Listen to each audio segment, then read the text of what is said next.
Singkirkan klub besar Inggris, Elkan Bagot kembali cetak sejarah. Bek andalan timnas Indonesia Elkan Bagot sukses membuat kejutan usai membawa Gillingham FC menyingkirkan Brentford dalam lanjutan Carabao Cup musim ini.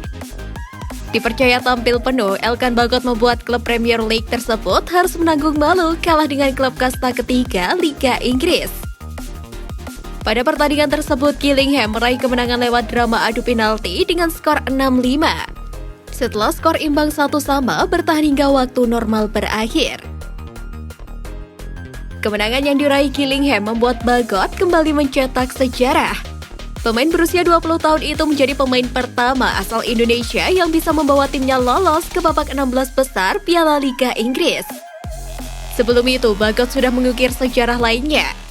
Pemain yang dipinjam dari Ipswich Town itu jadi pemain Indonesia pertama yang bermain di Piala Liga Inggris dan Piala FA. Tentu capaian tersebut sangat membanggakan bagi pecinta sepak bola tanah air. Di tengah talenta lokal yang harus berhenti bermain sepak bola lantaran adanya pemberhentian Liga Indonesia, pemain keturunan mulai menunjukkan kualitasnya di Eropa.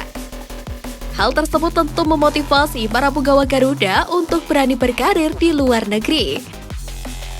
Selain itu, dengan progres signifikan yang dialami Elkan Bagot, bukan tidak mungkin dirinya akan menarik klub-klub besar Inggris nantinya.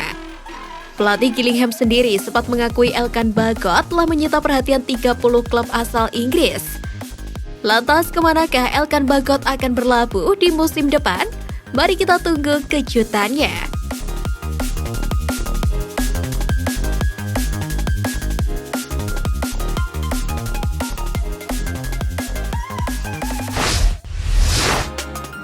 Pemain naturalisasi yang siap tampil di Piala AFF 2022.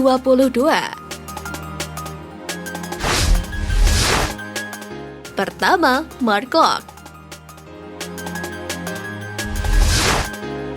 Mark Locke merupakan pemain naturalisasi yang resmi menjadi WNI sejak 2020. Bersama timnas Indonesia, dia telah mengemas 5 caps dan mencatatkan 2 gol. Gelandang Persib Bandung itu sempat tampil memukau dan berkontribusi dalam kemenangan 3-2 atas Curaçao di FIFA Matchday pada September 2022.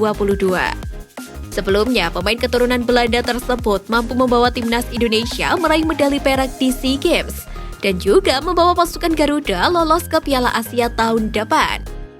Mengingat penampilan Mark Locke yang cukup apik, Sintayong diperkirakan masih akan mengandalkannya di Piala AFF 2022 nanti.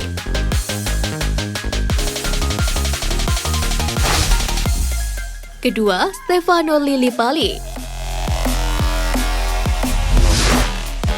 Nama Stefano Lillipali tentu tidak asing lagi dan telah cukup lama membela timnas Indonesia. Bersama tim Merah Putih, dia membukukan 27 pertandingan dan mengemas 3 gol. Pemain berusia 32 tahun itu tentu akan menjadi salah satu pemain naturalisasi yang bakal diusung Sintayong di Piala AFF 2022. Pada musim ini, winger Borneo FC itu telah menunjukkan kegemilangannya. Dari 18 penampilan di semua ajang, Stefano Lillipali sukses mencetak 5 gol dan 6 assist.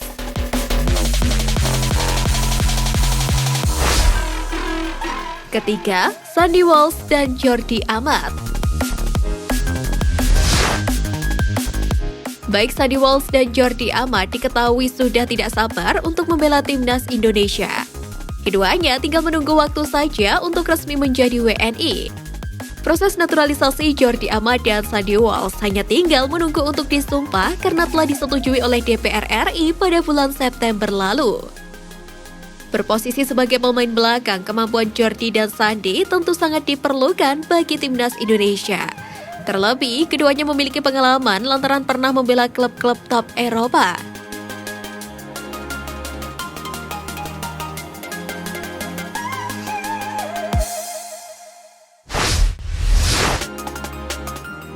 Izin bergulirnya Liga 1 menggema, Iwan Bule beri bocoran. Seperti yang diketahui, Liga 1 2022-2023 tengah dihentikan sementara imbas tragedi Kanjuruhan. Setelah ada diskusi antara PSSI, PT Liga Indonesia Baru atau LIB dan 18 klub peserta, dihasilkan sejumlah opsi, yakni pada tanggal 18 dan 25 November, serta 2 Desember. Ketum PSSI Muhammad Iryawan menjelaskan federasi hanya bisa menunggu izin melanjutkan kompetisi dan mengikuti sistem yang akan dijalankan. Pria yang akrab disapa Iwan Bule tersebut menyadari kerugian yang terjadi akibat lamanya pemberhentian liga musim ini.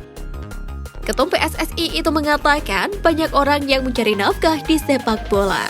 Apalagi situasi terus menggantung akan menimbulkan kerugian materi. Para pemain telah mengadu bahwa mereka mengalami kesulitan secara finansial. Sudah owner meeting, teman-teman sepakat mau jalan. Kasihan kalau berhenti. Banyak orang yang menggantungkan hidupnya di sepak bola. Kemarin teman-teman dari APPI datang ke kami. Mereka sudah kesulitan meski tetap digaji. Belum lagi karyawan, kitman, UMKM. Mereka betul-betul kesusahan. Apabila nanti liga bergulir lagi, polanya saya mengikuti pemerintah saja. Ucap Iwan Bule. Sementara itu, PT LIB juga sudah membuka komunikasi dengan pemerintah dan kepolisian terkait perizinan untuk lanjutan Liga 1 2022-2023. Pasalnya, kompetisi harus segera selesai pada 16 April 2023 karena ada Piala Dunia U20 2023 yang dimainkan di Indonesia pada bulan Mei tahun depan. PT LIB mengklaim sudah ada lampu hijau dari pemerintah dan kepolisian. Namun, hal itu belum tertuang dalam surat resmi, sehingga diharapkan secepatnya bisa mendapatkan izin sebelum 15 November mendatang. Untuk sistem pertandingan mengenai penonton PT LIB bergantung pada perizinan. Hal itu akan dibicarakan dalam RUPS dengan klub pada 15 November mendatang. Rapat umum pemegang saham pada 15 November, agenda utamanya adalah membahas subsidi, keuangan, hingga pergantian direksi PT LIB.